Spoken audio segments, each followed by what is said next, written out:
Everyone on the internet is telling you to automate everything in your business. And I'm here to tell you that that is terrible advice.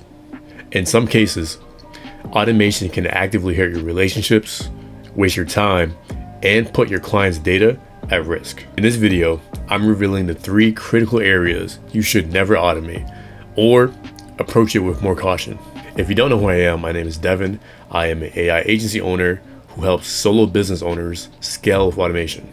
I've been in the industry for about 7 years now, not necessarily only in AI, but I bounced around from cybersecurity, software engineering, I did a little bit of IT work on the low township government level, and now I'm here with AI. Number 1, do not automate key relationships. And what I mean by that is the parts of business that needs a human touch. But I'll break it down. There's 2 types of relationships. There are, number 1 being the front end, and number 2 are actual relationships. Now by front end, I mean things like scheduling calls, setting appointment reminders, adding new leads into our CRM. Now this right here, you should absolutely automate. There's no reason to not automate this. Like, it doesn't hurt anything, it doesn't affect anything. Like, if anything, it'll help you build a better relationship with clients. It'll make you seem more professional, more organized, and realistically, it will make you more professional and make you more organized. However, the mix-up that people get sometimes is that they sometimes try to automate the relationship side, meaning the first personal interaction that they have with you. For example, if someone tries to automate an entire sales conversation, that's the relationship part. You should be interacting with them on the call, over the DMs yourself to build that connection. Because again, could you technically automate a sales process through the DMs? Yes. Could you do it over a voice calling agent? Technically, yes. But the reason why you shouldn't do that is because, for one, it gives off a AI is not the point where it's a legit human being. 9 times out of 10, anyone under the age of 60 is going to be able to tell that they're talking to an AI. Let's be real about it. Because of that, my lighting just died. But because of that, you need to make everything as personal as you can while still utilizing AI. Because at the end of the day, people do buy from people. But that doesn't mean that AI automation isn't the key factor in scaling and growing, especially as a solo business owner. And for that reason, you should never automate anything that should be personal. You have to become aware of the difference between the front end and the relationships. Responding to, now if it's a simple Q&A question like, hey, how much is this product, how much is that product, you can automate that. But if it's a high ticket client that really wants to hop on a call with you, or a situation where it's like, hey, we really want to bring you in on this project, can we talk more? Don't automate that. Get on a call with them, stay in the DMs, keep that as a relationship. But if they want to book a call, they have a basic question like, how much is your starting tier package, whatever, you can automate that. That's a repetitive question. But if they're looking to book a call for you and be more personal, and you have the head person or whatever business or lead that you're trying to work with, I don't have to explain that. As a business owner, you know exactly what I'm talking about. You understand the difference between these two. And the only thing you really need to understand is which one to automate. Now, number 2, don't automate a broken process. What I mean by that is, don't automate a situation that isn't clean. If it's messy and complicated for you, you can't automate it until you know how to make it clean. Now, the best way to go about this is to systemize it first. Meaning, let's say you have a routine of a client journey, right? They see your content, they follow you, they book a consultation call, you start working with them, you close them, that whole process, right? If the process is messy, meaning there's no legit funnel, they kind of come across your content, there's no There's no lead magnets. There's no call to actions. There's no landing pages. There's no booking link. What are you going to automate? The only thing you can really automate in that process is maybe the booking link if you have it in your bio. But again, that comes to the top of the funnel. How are they seeing you? Why are they coming to your page? What's going on? Right? So before you do anything, make sure it's systemized. There's an outline how to do it. Think of it as like this. If you can break it down to a point where if you hired a VA or an assistant or a new employee, they should be able to look at the list to do, or you should be able to explain it to them in a simple way that they can pick it up within a week as a human being, right? Because AI, they can do it immediately. But if you can break it down to a point where anyone can understand it and then replicate what you're doing, as in you're delegating it to them, then you can automate it.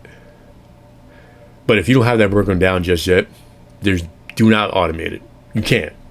You're gonna be wasting money, token calls, everything. It's gonna be a mess. Don't do it. Which brings me back to number 1. Do not automate reminders if you don't have a reminder system. When should they be reminded? If you're just reminding them when you remember yourself, if you don't have a system where, hey, I should remind them at least a day or a week in advance, because they need time to gather paperwork, they need time to get outfits ready, whatever your business is, right? If you're an accountant, they might need a week to gather all their tax information, whatever. If you remind them only an hour before the meeting, they're not gonna have enough time. They'll reschedule, you might lose their business, whatever. Get a process down of how you want to have something done, the correct way to do it, and then from there, automating it is gonna be so simple.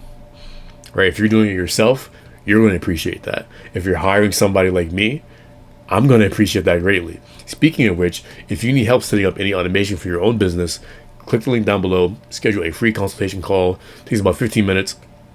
We can go through all your pain points, what you're going through right now, talk about any of your systems that you have going on. We talk about what's a front end for you, what's a back end, the relationship side, and talk about how we can fix your broken processes and get them automated. Click the link down below. Talk to you soon. So, moving on, number 3. This is a really big one that I'm becoming more passionate about as the weeks go on. Don't automate with sensitive data carelessly. Now, what I mean by that is, if you are an accountant, a lawyer, a doctor, a plastic surgeon, whatever, don't just put information into these public AI models, OpenAI, Google, Gemini, Anthropic, whatever. As you're using the AI model, there's a very high chance that they're learning from you. So any information that you give it goes back to their database, and then the AI is going to learn off of that. That's how it learns and gets better over time. Let's just say OpenAI gets hacked by Anonymous, right? Anonymous, whatever. If they get hacked and your information gets out to them, they now have all the information for not only you and your privacy, your security, but your clients as well. Now, if your information gets leaked, that's bad. That's really bad. But if your client's information gets out, you're getting sued. You're losing a lot of money in that process. Your business is going under simply because you use a public AI tool and you gave it sensitive information. Don't do that. And what I'm finding to work the best really is having self-hosted models. How it works is it's pretty much a basic AI model, but it's self-hosted on your own private server. So there's things like Llama 3, Hugging Face that you can easily connect to N8N, Make.com, whatever, that you're running your automations off of.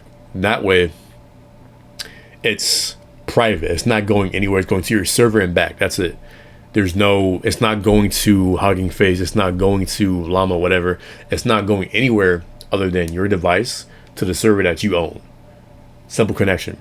Now, the only downside to this is, again, if you're using Hugging Face instead of OpenAI, it might not have as robust models. It might not be, O3. It might not be Gemini 2.5 Pro or anything like that. But it's safer. It's more secure.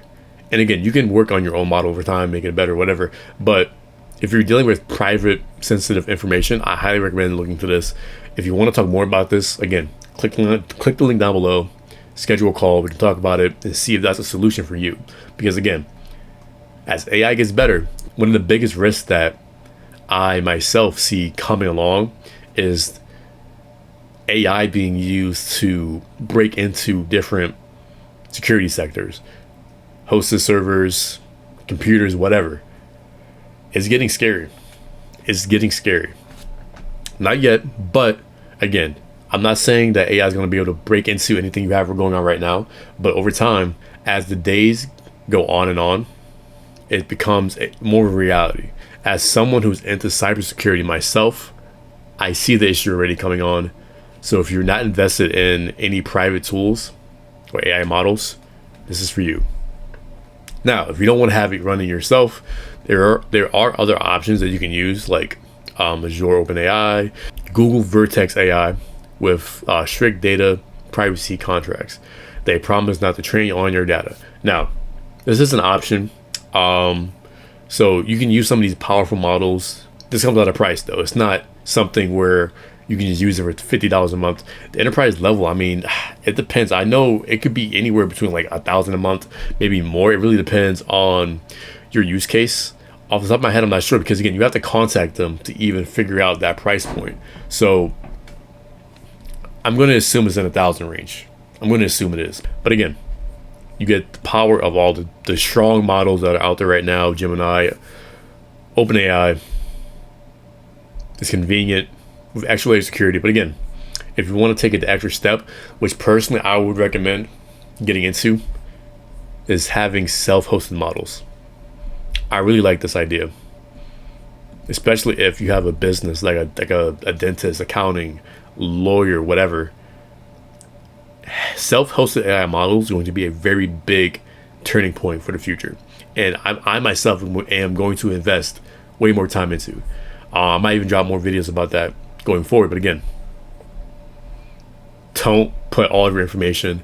If you have scandals going on, if you're doing anything in the back end you don't want anyone else to know, don't put it into AI unless you have your own self-hosted model. But again, technology always comes with risk. So again, use your head, be smart, lock in with a private model or pay for enterprise level if you're at that level. If not, if you can't afford it, private is self-hosted. But again, that's it for this video. If you like it, or if you enjoyed, like, comment, subscribe. And again, if any of this seems interesting to you, you want to talk more, again, I'm not going to try to hard sell you or anything like that. I legit want to have a conversation with you, see if I can help you out, see if anything that I know can help you in your business. Because again, if you are a solo business owner, I understand how it is. I understand the pains. So again, if you want to talk more, link in the description. Like, comment, subscribe. Appreciate you.